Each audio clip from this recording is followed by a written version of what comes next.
ആമയും മുയലും. ഒരു കാട്ടിലൊരു മുയലിന് ഭയങ്കര അഹങ്കാരമായിരുന്നു. തന്നെ ഓട്ട മത്സരത്തിൽ ആർക്കും തോൽപ്പിക്കാൻ പറ്റില്ല എന്ന് പറഞ്ഞിട്ട്. അങ്ങനെ ഒരു ദിവസം മുയൽ തൻ്റെ കൂട്ടുകാരനായ ആമയുടെ അടുത്ത് പറഞ്ഞു, നീ എന്നെ ഓട്ട മത്സരത്തിൽ തോൽപ്പിച്ച് കാണിക്കാൻ പറഞ്ഞു.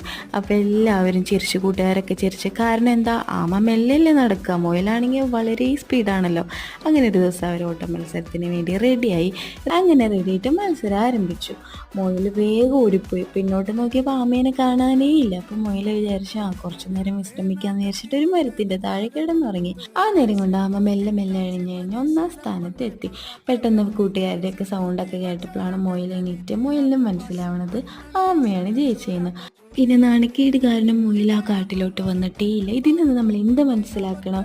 അധികമായിട്ടുള്ള അഹങ്കാരവും മറ്റുള്ളവരെ താഴ്ന്നു കാണുന്നത് ശരിയല്ല. ഞാൻ അപ്പം ഇന്ന് വരച്ചത് നമ്മുടെ പഴയ കുട്ടിക്കാലത്തെ സ്റ്റോറി ആയിട്ട്. അപ്പോൾ നിങ്ങൾക്ക് ഇഷ്ടമായെങ്കിൽ കമൻറ്റ് ചെയ്യുക. അടുത്ത വീഡിയോയിൽ കാണാം.